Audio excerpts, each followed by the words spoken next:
Welcome to my channel Ratna's healthy and tasty kitchen.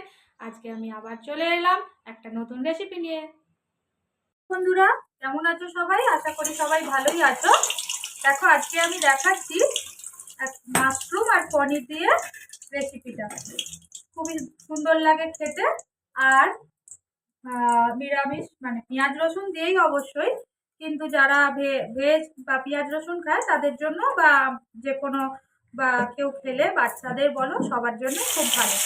দেখো, আমি এই তেলে পনিরটা ভেজে তুলে রেখেছি আগে। এবার ওই তেলের মধ্যে পেঁয়াজ কুচিয়ে পেঁয়াজটা একটু দিয়ে দিলাম। পেঁয়াজটা একটু ভালো করে ভাজা ভাজা হবে। দেখো, পেঁয়াজটাকে তেলের মধ্যে একটু নুন দিয়ে ভাজা ভাজা করেছি। আমি 4-5টা কোয়া রসুন গোটাই দিয়ে দিলাম এখানে। দিয়ে এটাকে একটু ভালো করে ফ্রাই হতে করে দেবো। দেখো, দিয়ে দিয়েছি 4-5টা কাঁচা লঙ্কা তেলের মধ্যে।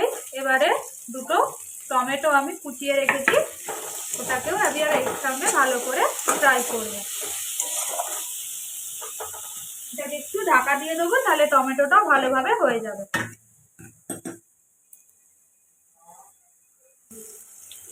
দিয়ে দিলাম সামান্য কয়েকটা কারি পাতা।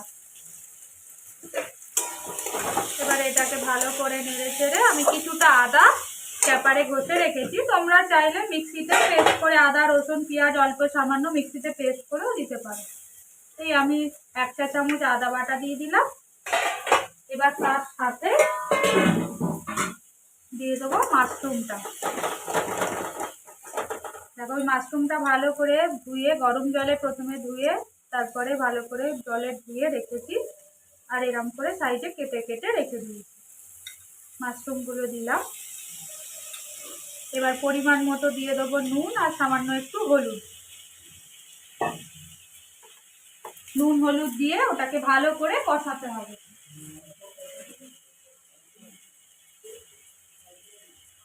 নুনটা তোমরা তোমাদের স্বাদ মতো দিয়ে দেবে। নুন আর দিলাম সামান্য হলুদ। আর আমি যে মশলাটা তৈরি করে রাখি, সেটা আমার আগের ডেসক্রিপশনে শেয়ার করা আছে, তোমরা চাইলে দেখে নেবে। সেই মশলা একটু দিয়ে দিলাম, খুব বেশি লাগে না, সামান্য। এবার এগুলোকে সব কটাকে একসাথে ভালো করে নেড়ে চেড়ে এটাকে কষানোর জন্য কিছুক্ষণ ঢাকা দিয়ে রেখে দেবো। দেখো, মোটামুটি জল ছেড়ে এসেছে। এবারে আমি আলুগুলোকে দিয়ে দেবো। আলুটা আমি সিদ্ধ করে রেখেছি, যেহেতু একটু তেল কমে রান্না করব বলে। তোমরা চাইলে আলুগুলোকে তেলে ভেজেও প্রথমে পনিরের মতো রেখে দিতে পারো। তো কয়েকটা আলু দিয়ে দিলাম। আমি একটু বড় সাইজ করেই দিয়েছি, তোমরা যদি চাও সাইজটা একটু ছোট করতে পারো, কোনো অসুবিধা নেই। তো এটাকে দিয়ে ভালো করে আবারও কষানোর জন্য কিছুক্ষণ রেখে দেবো। দেখো, এবার দিয়ে দিচ্ছি একটু কাশ্মীরি লঙ্কার গুঁড়ো। ওটা শুধুমাত্র কালারটা আসার জন্য, আর কিছুই না। আর সাথে দিয়ে দিলাম সামান্য চিনি। চিনিটা অপশনাল, তোমরা চাইলে দেবে, না চাইলে না দেবে। এবারে এটাকে আবারও ভালো করে কষাতে হবে। খুব দারুণ টেস্ট হয় খেতে, খুব ভালো হয়। তোমরা অবশ্যই বাড়িতে ট্রাই করো আর করে খেয়ে জানিও যে কেমন হয়েছে। এটাকে ভালো করে কষানোর পরে কিছুক্ষণ ধরে না কষালে, জলটা যতক্ষণ না পুরোপুরি ড্রাই হবে ততক্ষণ মানে মশলাটাও না ঢুকলে মাশরুমটা ভালো লাগবে না।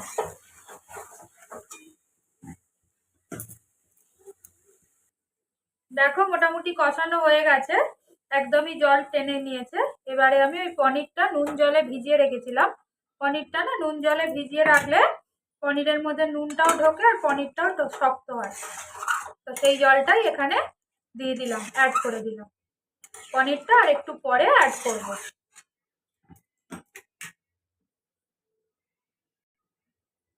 দেখো, উপর দিয়ে দিলাম একটু সামান্য ধনে গুঁড়ো।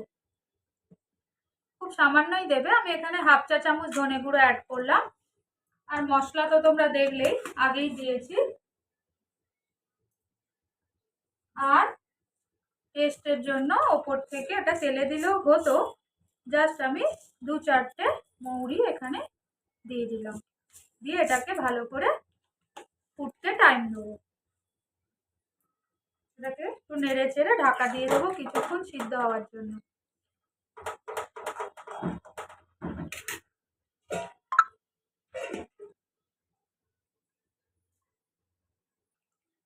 দেখো মোটামুটি ঝোলটা আমার শুকিয়েই গেছে। এবারে আমি পনিরগুলো দিয়ে দিলাম, দিয়ে ওপর দিয়ে সামান্য একটু কাঁচা পেঁয়াজ অ্যাড করে দিলাম, দিয়ে এটাকে একটু আবার ভাপানোর জন্য কিছুক্ষণ চাপা দিয়ে রাখবো। খুবই ইজি, দেখেছো, খুবই ইজি প্রসেস আর খুবই দুর্দান্ত খেতে। আর মাশরুম খাওয়া জানি না অনেকেই খায় না, আমারও খুব যে ভালো লাগতো তা না, কিন্তু এইভাবে রান্নাটা করার পর যখন কষানো হচ্ছে, ন্যাচারালি আমি এখনো খুব একটা ভালো খাই না, কিন্তু বাড়িতে মেয়ে বাড়ির আরো সবাই ভালোবাসে, তাই জন্য এটা করা। তো দেখো এটাকে পেঁয়াজটা দিয়ে আর একটু ভাপাতে সময় দিলাম। দেখো অলমোস্ট হয়ে গেছে, ঢাকনাটা খুললাম, পেঁয়াজগুলো মোটামুটি সিদ্ধই হয়ে গেছে, যেগুলো কাঁচা দিলাম এটা জাস্ট একটু গন্ধটা ভালো করার জন্য। এবারে আমি ওপর থেকে শুধু দিয়ে দেবো অল্প একটু পুদিনা পাতা, গন্ধটা তাতে খুব ভালো আসে।